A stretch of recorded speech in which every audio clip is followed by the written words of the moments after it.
উৎসব আমাদের দেশের বড় বড় যে উৎসব আছে তার মধ্যে ঈদ উল ফিতর, ঈদ উল আজহা এবং আমাদের দুর্গাপূজার যে উৎসবগুলো হয়ে থাকে এগুলো খুব বড় উৎসব। আমাদের উৎসবকে কেন্দ্র করে একটি ট্রেন্ড চালু আছে যে উৎসব আসলে আমাদের জিনিসপত্রের দাম বেড়ে যায়।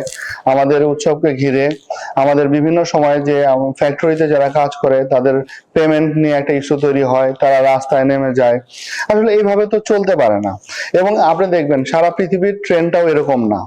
তা আমরা গত ঈদেও চট্টগ্রামে যে কাজটা হয়েছিল, যে আমরা এর আগে যে সমস্ত প্রতিষ্ঠানে আমাদের লেবার ভাইরা কাজ করেন, আমরা প্রতিষ্ঠানের মালিক এবং প্রতিষ্ঠানের যারা দায়িত্বরত আছে তাদের সাথে বসেছিলাম, তাদেরকে আমরা বলেছিলাম স্যান্ডেলিনা সো, রূপচর্চায় আভিজাত্য, যে অবশ্যই আমার শ্রমিক ভাইয়ের তার যে বেতন এবং বোনাস সেটি যেন তারা অবশ্যই পরিশোধ করে। কিন্তু দেখা গেল একটি প্রতিষ্ঠান কিন্তু তারা পরিশোধ করতে ব্যর্থ হলো। সেই ব্যর্থতার পরিপ্রেক্ষিতে কিন্তু আমাদেরকে খুব শক্ত অবস্থান আমাদেরকে নিতে হয়েছে। আমরা চাই না এই ধরনের শক্ত অবস্থান, কারণ আমাদেরকে কিন্তু শ্রমিককেও বাঁচাতে হবে, আমাদের মালিককেও বাঁচাতে হবে, আমাদের ব্যবসা প্রতিষ্ঠানগুলোকে কিন্তু আমাদেরকে সাপোর্ট দিতে হবে, কারণ তাদেরকে ব্যবসার পরিবেশটা যাতে তারা বজায় থাকে। যারা ব্যবসায়ী, যারা তাদের বিকেএমএ, বিজিএমইএ, তা অন্যান্য যারা আছেন তাদের সবার সাথে কিন্তু আমরা, এবং শ্রমিক নেতৃবৃন্দ যারা আছেন তাদের সাথে আমরা বসেছি, কথা বলেছি, এবং তাদেরকে আমরা বলেছি দেখেন আমরা এই ধরনের আর কোনো ইনিশিয়েটিভ নিতে চাই না। আমরা চাই শ্রমিক এবং মালিকের মধ্যে এবং প্রশাসনের মধ্যে একটা সুন্দর একটা সম্পর্ক থাকবে। আপনারা ব্যবসা করবেন, আমরা আমাদের প্রশাসনের পক্ষ থেকে আপনাদেরকে সাপোর্ট দেব।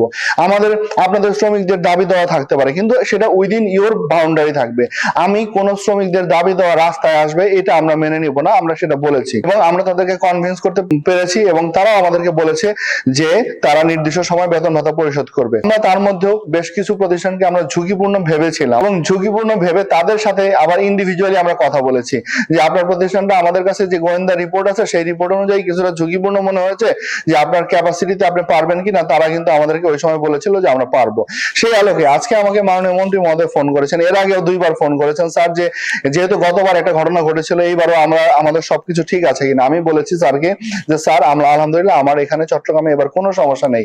আমরা ইতিমধ্যে আমাদের ঝুঁকিপূর্ণ যে 11টি প্রতিষ্ঠান ছিল তার 7টি প্রতিষ্ঠানের সকল বেতন ভাতা পরিশোধ করে দিয়েছে, বাকি 4টি প্রতিষ্ঠানের বেতন ভাতা কালকে পরিশোধ করবে। সুতরাং এটি নিয়ে আমাদের কোনো অসুবিধা নেই, আমি এখন পর্যন্ত মনে করছি। আর আমি আপনাদের মাধ্যমে বলতে চাই যে শ্রমিক তারা কাজ করবে, তাদের ঘাম শুকানোর আগে তাদের বেতন, তাদের বোনাস দিতে হবে, এটি আপনাদের প্রাপ্য অধিকার। এবং আপনার যদি কোনো সাপোর্ট লাগে মালিক পক্ষকে বলবো বা তাদের পরিচালনা করে তাদেরকে বলবো, যদি সাপোর্ট লাগে, কোনো সহায়তা লাগে, আমরা অবশ্যই আপনাদের পাশে আছি।